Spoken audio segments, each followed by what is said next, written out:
Here's the theorem that ties everything together. It's called the Convolution Theorem. This theorem tells us that the Laplace transform of a convolution of two functions is the product of their individual transforms.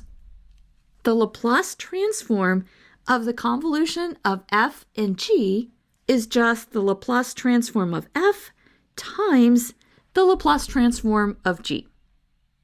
This gives us a new way to evaluate Laplace transforms when other methods are difficult or don't apply.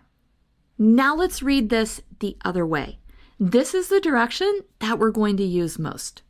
The inverse Laplace transform of a product f of s times g of s equals the convolution of f and g in the time domain. So instead of having a product in the s domain that we can't invert or is hard to invert, we move to the time domain and compute an integral. That's our new tool.